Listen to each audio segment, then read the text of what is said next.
3월 23일 월요일 아침입니다. 오늘도 사랑하는 교우들 삶의 자리에 하나님의 은혜가 늘 함께 하시기를 축복합니다.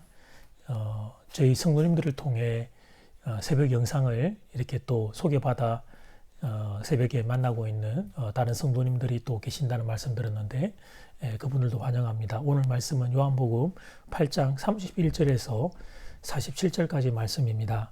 신약성경 158면 되겠습니다. 요한복음 8장 31절에서 47절까지 말씀입니다. 조금 길어서 제가 읽기는 41절까지 읽도록 하겠습니다. 31절 말씀입니다. 그러므로 예수께서 자기를 믿은 유대인들에게 이르시되 너희가 내 말에 거하면 참으로 내 제자가 되고 진리를 알지니 진리가 너희를 자유롭게 하리라. 그들이 대답하되 우리가 아브라함의 자손이라 남의 종이 된 적이 없거늘 어찌하여 우리가 자유롭게 되리라 하느냐. 예수께서 대답하시되 진실로 진실로 너희에게 이르노니 죄를 범하는 자마다 죄의 종이라. 종은 영원히 집에 거하지 못하되 아들은 영원히 거하나니 그러므로 아들이 너희를 자유롭게 하면 너희가 참으로 자유로우리라. 나도 너희가 아브라함의 자손인 줄 아노라. 그러나 내 말이 너희 안에 있을 곳이 없으므로 나를 죽이려 하는도다. 나는 내 아버지에게서 본 것을 말하고 너희는 너희 아비에게서 들은 것을 행하느니라. 대답하여 이르되 우리 아버지는 아브라함이라 하니 예수께서 이르시되 너희가 아브라함의 자손이면 아브라함이 행한 일들을 할 것이거늘 지금 하나님께 들은 진리를 너희에게 말한 사람이 나를 죽이려 하는도다. 아브라함은 이렇게 하지 아니하였느니라. 너희는 너희 아비가 행한 일들을 하는도다. 대답하되 우리가 음란한 데서 나지 아니하였고 아버지는 한 분뿐이시니 곧 하나님이시로다. 아멘. 텐텐 기도운동 밤 10시에 또 우리가 기도의 자리에서 만나도록 하겠습니다. 말씀의 제목은 진리가 너희를 자유롭게 하리라. 진리가 너희를 자유롭게 하리라. 사람이 자유를 누리며 사는 것만큼 복된 일이 또 어디 있나 싶습니다. 코로나 바이러스로 인해 마음껏 활동할 수 없고 함께 모여서 예배드릴 수 없는 지금 자유의 소중함을 다시 한번 느끼게 됩니다. 대한민국의 국가적인 정체성을 자유민주주의라 그렇게 부르지만 자유가 얼마나 중요한가 하는 것을 최근에 더욱 실감하게 됩니다. 오늘 본문에는 유명한 말씀이 기록되어 있습니다. 32절 말씀, 진리를 알지니 진리가 너희를 자유롭게 하리라. 진리와 자유라고 하는 엄청난 무게가 담긴 단어가 이 한 절 말씀 안에 기록되어 있습니다. 오늘 이 말씀을 가지고 본문이 말하는 자유는 무엇을 의미하는지 함께 묵상하도록 하겠습니다. 첫 번째, 인간은 본질상 죄의 노예입니다. 인간은 본질상 죄의 노예입니다. 유대인들은 역사 가운데 끊임없이 자유를 위협당하는 지정학적 위치에 놓여 있었습니다. 이집트, 바벨론, 페르시아, 시리아, 그리고 본문이 기록될 당시에는 로마의 정치적인 지배를 받아왔습니다. 정치적으로 당시 유대 땅은 로마의 속국으로 편입이 되어 있었습니다. 그러나 유대인들은 정치적으로는 속국이 되어도 신앙의 자유는 잃지 않으려고 애를 썼습니다. 그것이 아브라함의 후손으로서의 유대인들의 긍지요 자부심이었기 때문입니다. 그리고 로마는 유대인들에게 이제 종교적인 자유를 허용을 해주면서 더 큰 정치적인 실리를 얻고 있었습니다. 유대인들에게서 종교의 자유를 빼앗게 되면 반발이 워낙 심해서 여기저기서 밀란과 소유가 일어날 수 있기 때문에 유대 땅을 관리하는 데 있어서 갑지분이 많이 들게 되죠. 로마가 그 사실을 잘 알고 있었습니다. 그래서 종교의 자유는 허락을 해주고 정치적으로는 제한을 하면 속국으로 삼고 있었습니다. 그래서 예수님께서 32절에서 진리를 알지니 진리가 너희를 자유롭게 하리라고 말씀하셨을 때 그들이 33절에서 이렇게 대답을 합니다. 그들이 대답하되 우리가 아브라함의 자손이라 남의 종이 된 적이 없거늘 어찌하여 우리가 자유롭게 되리라 하느냐. 아브라함의 자손으로서 우리는 지금 이 로마의 통치하에서도 종교의 자유를 누리고 있는데 무슨 자유 이야기를 하느냐라고 반문한 것입니다. 그런데 예수님이 지금 말씀하셨던 자유는 그런 어떤 회집의 자유나 종교 생활의 자유 정도가 아니었습니다. 인간의 더 근본적인 자유에 대하여 말씀하신 것입니다. 인간의 본질적인 그 존재로서의 자유에 대해 언급하신 거죠. 인간은 본질적으로 죄의 노예라는 사실입니다. 인간은 죄의 노예기에 죄에서부터 파생된 이런저런 아픔에 묶여 살 수밖에 없습니다. 그래서 참된 진리를 알 때 그때 그 죄에서부터 해방된 참된 영적인 자유를 누릴 수 있음을 주님이 말씀하셨습니다. 이어지는 34절 말씀, 예수께서 대답하시되 진실로 진실로 너희에게 이르노니 죄를 범하는 자마다 죄의 종이라. 죄를 범하는 사람은 죄의 종이라고 말씀하십니다. 그러니까 우리가 죄인 그러는데 사실 그 죄인이라고 하는 개념은 단지 죄를 범하는 정도가 아니라 죄의 노예라고 하는 것을 내포하고 있는 거죠. 왜 그렇습니까? 사람은 왜 죄의 노예가 되는 겁니까? 죄에 사로잡혀서 살게 되기 때문입니다. 내 마음이지만, 여러분 우리가 다 내 마음이지만 내 마음을 내 마음대로 할 수 있는 사람은 아무도 없습니다. 죄의 유혹을 이길 수 있는 사람 역시 아무도 없습니다. 사람이 때론 착한 마음을 가질 때가 있습니다. 착한 행동을 할 때도 있습니다. 그러나 언제 어느 순간 우리가 나쁜 마음을 가지게 될지 모르죠. 미움, 시기, 질투, 엄난, 어느 거 하나 만만한 게 없습니다. 마치 악한 것들에게 붙잡혀버린 노예와 같은 상태, 그게 인간의 마음입니다. 착하게 살고 싶은 마음이 없는 것은 아닌데, 그런데 나도 모르게 내 안에서 피어나는 악한 생각들을 제어할 수가 없습니다. 그래서 사도 바울은 로마서 7장 19절에서 한 두세 절 동안 이런 단식을 했습니다. 내가 원하는 바 선은 행하지 아니하고 도리어 원하지 않은 바 악을 행하는도다. 만일 내가 원하지 아니하는 그것을 하면 이를 행하는 자는 내가 아니요 내 속에 거하는 죄니라. 오라 나는 공고한 사람이로다. 이 사망의 몸에서 누가 나를 건져내랴. 정말 이 말씀처럼 인간의 실존을 명확하게 선포한 말씀이 또 있을까 싶습니다. 사랑하는 교회 여러분, 사도 바울은 우리가 신발을 벗고도 정말 따라갈 수 없을 정도의 영적인 거장이셨습니다. 그런데 그런 영적인 거장인 이 어른에게 신앙의 선배에게 한 가지 고민이 있었습니다. 그것은 원하는 바 선은 행하지 않고 원치 않는 악을 행하고 있는 자기 자신에 대한 발견이었습니다. 그래서 바울이 탄식합니다. 이를 행하는 자는 내가 아니요 내 속에 거하는 죄니라. 죄의 노예가 되어 살 수밖에 없는 인간의 죄성을 그렇게 탄식하며 고백했던 것입니다. 두 번째, 예수 그리스도 안에 자유가 있습니다. 예수 그리스도 안에 자유가 있습니다. 주님은 우리가 죄의 노예에서 해방되기를 원하셨습니다. 죄의 노예에서 해방되어 참된 자유를 누리며 살기를 원하셨습니다. 이 땅에서는 영적인 자유를, 우리가 죽음 뒤에는 영원한 생명의 자유를 누리며 살기를 원하셨습니다. 그래서 주님이 이 땅에 찾아오신 겁니다. 인간인 우리가 스스로 이 문제를 해결할 능력이 없기에 주님이 우리에게 찾아오신 것입니다. 사랑하는 교회 여러분, 내가 나를 구원할 수 있다면 얼마나 좋겠습니까?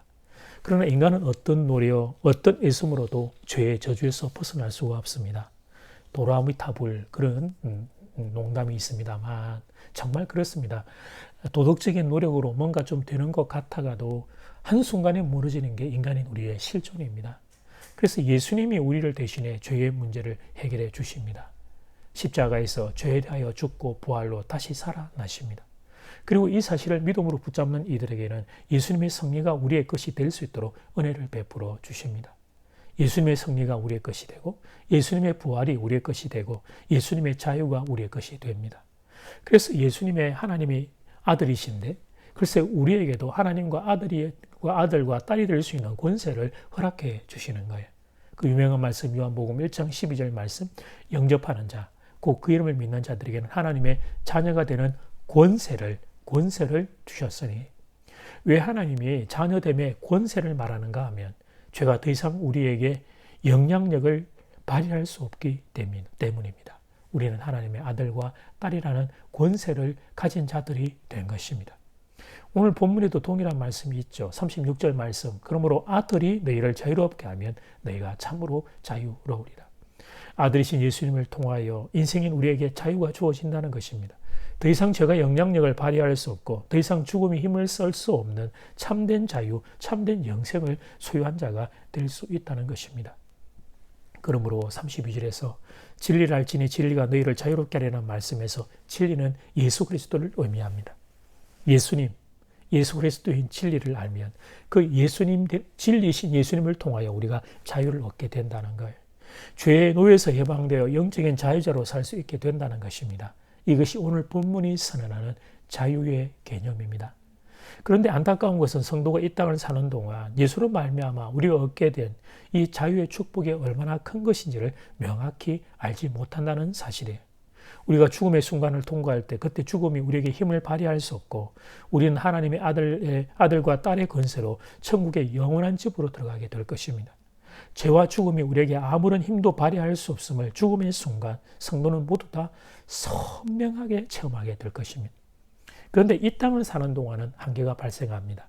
우리가 아직 육신을 가지고 있고 우리 안에 죄성이 또 남아있기에 또 넘어지기도 합니다. 예수를 믿는 순간 우리는 하나님의 자녀가 되었기에 죄가 우리를 유혹할 때 죄를 향해서 내게서 떠나라. 나는 이제 하나님의 아들이다. 나는 이제 하나님의 딸이다. 그렇게 예수님을 의지하여 싸워 승리할 수 있는데 그런데 그 힘을 제대로 활용하지 못하는 것입니다. 안타까운 일이 아닐 수 없습니다. 이제는 죄의 노예였기에 그저 무방비로 당할 수밖에 없었습니다. 죄가 우리를 끌고 가는 대로 미움, 시기, 질투, 음란의 죄를 범하고 그렇게 그저 살아야만 했습니다. 그러나 예수님을 믿고 난 뒤에는 예수님의 자유가 우리의 것이 되었기에 그 권세와 힘이 우리에게 주어졌기에 예수님을 의지하여 승리에 싸울 수 있게 된 것입니다. 그래서 죄의 유혹이 우리에게 밀려올 때 예수님을 의지해서 죄를 향해 선언하는 겁니다. 너 죄야, 더 이상 내게서 작동하지 마라. 나는 하나님의 아들이다. 나는 하나님의 딸이다. 그럴 때 성령님이 주시는 힘으로 과거에는 넘어졌던 그 문제를 딛고 일어서는 승리의 사람이 될 수 있습니다. 그런데 문제는 우리에게 이 확신이 자꾸 희미해진다는 사실입니다. 우리가 육신을 가지고 있기에 약함이 있기 때문입니다. 우리가 세상에 살고 있기에 악함의 공격을 받기 때문입니다. 그래서 성도가 교회에서 함께 모여 예배를 드릴 때에는 죄와 싸워 이기는 경우가 많습니다. 그런데 교회를 떠나서 세상에 나가게 되면 그래서 나 혼자 세상에서 살게 되면 죄의 유혹이 밀려올 때마다 팡팡 쓰러지게 되는 것입니다. 세상에서 들려오는 소리가 우리의 귀점만 스치고 지나가야 하는데 그 소리가 내 목을 타고 들어와 심장과 폐부까지 밀려 들어오는 것이죠. 마치 바이러스가 우리의 장기 안으로 밀려 들어오는 것처럼 그렇게 되는 것입니다. 그래서 세상이 우리에게 하는 말, 너는 그거밖에 안 되지. 너는 실패자야. 너는 안 되는 인생이야. 그러니까 너 대충 살아. 어차피 안 되는 인생인 걸 뭐 그렇게 애쓰고 살려고 그래. 그렇게 우리를 초라하고 비참하게 만듭니다. 그리고 그 거짓말에 속아서 우리의 몸과 마음을 그래서 죄에 던져버리고 더 이렇게 방황을 해버리면 그 뒤에는 더 깊은 죄책감이 밀려와 우리를 더 작고 초라하게 만듭니다. 그러면 사랑하는 여러분, 어떻게 해야 이 악순환을 이길 수 있습니까? 그렇습니다. 우리 힘으로는 안 됩니다. 예수님을 의지해야 합니다. 예수님의 승리를 나의 것으로 붙잡고 악한 세상의 거짓말과 싸워 이겨야 합니다. 너는 나를 보고 뭐라고 말할지 모르지만 예수님은 나를 구원해 주셨다. 예수님은 나를 당신의 아들이라, 당신의 딸이라고 말씀하신다. 그러면서 세상의 유혹과 세상의 공격을 이겨내는 것입니다. 예수님은 요한복음 15장에서 포도나무의 비유로 이 사실을 우리에게 가르쳐 주셨습니다. 요한복음 15장 4절 말씀, 내 안에 거하라. 나도 너희 안에 거하리라. 가지가 포도나무에 붙어 있지 아니하면 스스로 열매를 맺을 수 없음 같이 너희도 내 안에 있지 아니하면 그러하리라. 예수님은 포도나무, 우리는 가지입니다. 예수님 안에 거할 때 그때 우리도 열매를 맺게 될 것입니다. 그래서 이 예수님 안에 거할 수 있는 방법이 있는데 최고의 방법은 말씀, 기도, 그리고 예배입니다. 말씀, 기도, 그리고 예배 드리는 시간은 우리가 예수님 안에 온전히 거하는 시간입니다. 그때 예수님의 능력이 우리에게 임하게 됩니다. 예수님의 위로가 임하고 예수님의 은혜가 임하고 예수님의 사랑이 우리의 심령 가운데 임하게 됩니다. 그래서 세상의 죄가 우리를 초라하고 두렵게 했던 그 유혹을 이겨낼 수 있는 힘과 능력과 평안을 누리게 되는 것입니다. 바라기는 여러분이 예수 그리스도 안에서 참된 자유를 누리며 살게 되기를 주의 이름으로 축복합니다. 기도드리겠습니다. 예수님, 저는 죄의 노예였습니다. 죄에 사로잡혀 꼼짝달싹하지 못하는 인생이었습니다. 이 땅에서는 죄의 노예로 끌려다니며 탄식하고 살다가 죽음 뒤에는 영원한 불못에서 사로잡혀 살아야 되는 완전히 망한 인생이었습니다. 그런데 이런 저를 위해 하늘 영광을 부리고 이 땅에 찾아와 구원해 주신 예수님 정말 감사합니다. 사랑합니다. 죽음 뒤에 영원한 불못이 아니라 영원한 생명 천국을 누릴 수 있게 해주시니 감사합니다.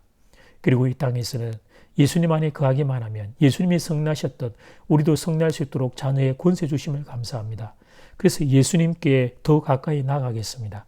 예수님 안에 온전히 가는 인생으로 살겠습니다. 말씀, 기도, 예배에 더욱 집중해 말씀이 내 안에서 늘 기억나는 인생이 되겠습니다. 그래서 이 땅에서도 예수님과 더불어 자유와 평안을 누리는 인생이 되고 싶습니다. 저에게 그런 은혜를 허락해 주시옵소서. 그리고 하나님, 이 나라, 이 민족을 불쌍히 여기사 오 주님, 이 땅에 주님으로 인하여 치유와 회복과 자유의 은혜를 우리 이 땅 가운데 허락해 주시옵소서. 예수님 이름으로 기도드립니다. 아멘. 하늘에 계신 우리 아버지여, 이름이 거룩히 여김을 받으시오며 나라가 임하시오며 뜻이 하늘에서 이루어진 것 같이 땅에서도 이루어지이다. 오늘 우리에게 일용할 양식을 주시옵고 우리가 우리에게 죄 지은 자를 사하여 준 것 같이 우리 죄를 사하여 주시옵고 우리를 시험에 들게 하지 마시옵고 다만 악에서 구하시옵소서. 나라와 근세와 영광이 아버지께 영원히 있사옵나이다. 아멘.